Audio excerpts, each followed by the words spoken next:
मेवाड़ क्षत्रिय महासभा ने धूनी मंदिर और एकलिंगजी मंदिर दर्शन की अनुमति के लिए प्रशासन से की मांग। 26 नवंबर 2024 को मेवाड़ क्षत्रिय महासभा संस्थान के अध्यक्ष बालू सिंह कानावत के नेतृत्व में एक प्रतिनिधिमंडल ने जिला कलेक्टर अरविंद पोसवाल और जिला पुलिस अधीक्षक योगेश गोयल से मुलाकात की। ये बैठक शाम 4 बजे जिला कलेक्टर कार्यालय में आयोजित की गई, जिसमें धूनी मंदिर, सिटी पैलेस, उदयपुर और एकलिंगजी मंदिर में 77वें एकलिंग दीवान श्री जी महाराणा साहब विश्वराज सिंह मेवाड़ के प्रभु व धूनी दर्शन हेतु शीघ्र अनुमति प्रदान करने की मांग रखी गई। महासभा के संगठन सचिव यशवर्धन राणावत ने बताया कि यह विषय न केवल मेवाड़ क्षत्रिय समाज बल्कि पूरे सर्व समाज की धार्मिक, सांस्कृतिक और पारंपरिक आस्था से जुड़ा हुआ है।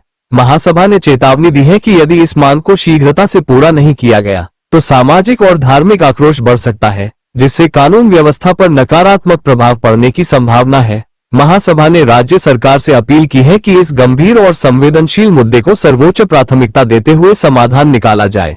साथ ही समाज में बढ़ रहे तनाव को रोकने के लिए जल्द ही इस अनुमति को जारी करने की मांग की गई है। कलेक्टर और एसपी ने प्रतिनिधिमंडल को सकारात्मक प्रतिक्रिया देते हुए इस विषय पर शीघ्र कार्रवाई का आश्वासन दिया। राजस्थान के मुख्यमंत्री नाम दिए गए इस पत्र की प्रतिलिपि उदयपुर जिला कलेक्टर, पुलिस अधीक्षक, पुलिस महानिरीक्षक और संभागीय आयुक्त को भी दी गई। प्रतिनिधिमंडल में मेवाड़ क्षत्रिय महासभा संस्थान अध्यक्ष बालू सिंह कानावत के साथ चंद्रवीर सिंह करेलिया, लक्ष्मण सिंह झाला, यशवर्धन राणावत, जितेंद्र सिंह मायदा, महेंद्र सिंह पाखंड, राम सिंह खेड़ा, शिवदान सिंह देवड़ा और हरि सिंह देवड़ा उपस्थित थे। महासभा ने प्रशासन से आग्रह किया कि इस संवेदनशील मुद्दे को प्राथमिकता देकर शीघ्र समाधान निकाला जाए, ताकि समाज में शांति और सौहार्द बना रहे। ये प्रतिनिधिमंडल मेवाड़ व राजस्थान के 7 जिलों का प्रतिनिधित्व कर रहा था।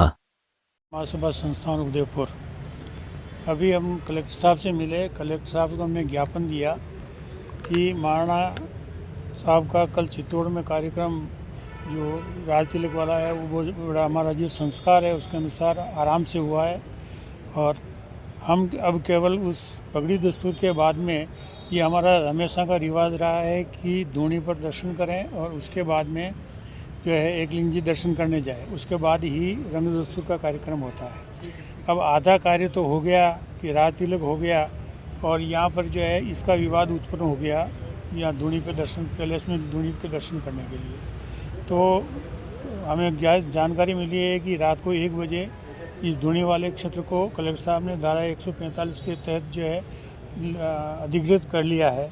तो हमने अभी इनको निवेदन यही किया है कि साहब हम कोई ज़्यादा कब्जा नहीं करना चाहते हैं, न कोई वहाँ जा कर के कोई उड़दंग करना चाहते हैं। आप 5 आदमी को आप प्रशासन ले जा कर के उनको दर्शन करवा दें ताकि ये रस्म जो है पूरी हो जाए। तो इसी तरह का हमने ज्ञापन अब उन्हें दिया है। हम लक्ष्यराज सिंह जी से भी मिलने का प्रयास कर रहे हैं, और उनको भी हम समाज की तरफ से समझाने का प्रयास करेंगे कि साहब इसमें कोई जो सरकार का निर्णय होगा कब्जे का वो सरकार करेगी। केवल मात्र जो है दर्शन करवाने हैं, उसमें इतना तो क्या हो गया जो आपका खून का रिश्ता इतना तो ख़राब नहीं हो सकता। ये हम उनसे भी निवेदन करने जा रहे हैं कि कल जिस तरह की स्थिति बनी उसके बाद में सिटी पैलेस प्रबंधन स्वीकृति देगा अंदर आने की। इसीलिए तो हम प्रशासन के पास आएंगे। भाई प्रशासन ने अधिकृत कर लिया है जब धारा 145 के तहत, तो अब तो प्रॉपर्टी सरकार के पास है, और सरकार को जो है अभी इसमें करवाने की कहाँ ज़रूरत है।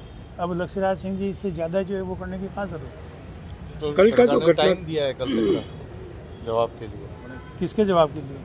पैलेस प्रबंधन जो है 27 तारीख तक के 48 घंटे में जवाब देगा, उसके बाद कोई कार्रवाई आगे नहीं, उसको लंबा करने की क्या ज़रूरत है। ये समझाइश का कार्यक्रम है। अगर प्रशासन, मैं कह रहा हूँ राज्य सरकार और मुख्यमंत्री जी इसमें इंटरवेन करें तो ये आराम से निपट सकता है कि भाई ये दर्शन करा के हम ले जा रहे हैं और हम वापस ला रहे हैं।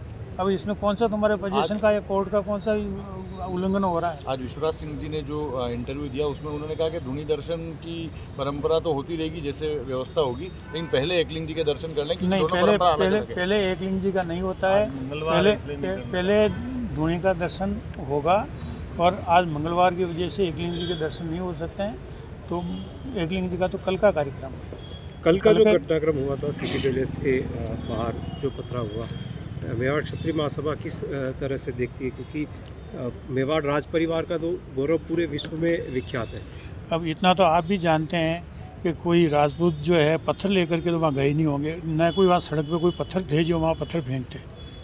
अब वो अंदर कुछ घुसे हैं और बदमाशी तो उन पैलेस के अंदर से ही हुई है, बोतलें फेंकी गई है, गमले फेंके गए हैं, ये है।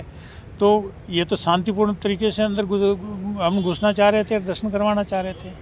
तो ऐसा कुछ नहीं यार, अभी भी हम शांतिपूर्ण तरीके से तो आप सभी मेवाड़ के हो, मेवाड़ की कितनी बदनामी हो रही है। ये कोई केवल इन दोनों की बदनामी नहीं हो रही है, न केवल राजपूतों की बदनामी हो रही है, पूरे मेवाड़ के सभी समाजों की 36 कौम की जो है बदनामी हो रही है। वहाँ पे पैलेस में मैसेज पहुँचा दिया आपने मिलने के लिए या अब पहुँचाएंगे? नहीं, अब हमने इन सभी का, उन्होंने कहा आप भी प्रयास करो, मैं भी प्रयास करता हूँ, कलेक्टर साहब ने आश्वासन दिया, वो भी प्रयास कर रहे हैं, हम भी प्रयास करें कि भाई साहब हमारी भी सुन लो, कम से कम मेवाड़ की नाक इतनी तो मत कटाओ यार।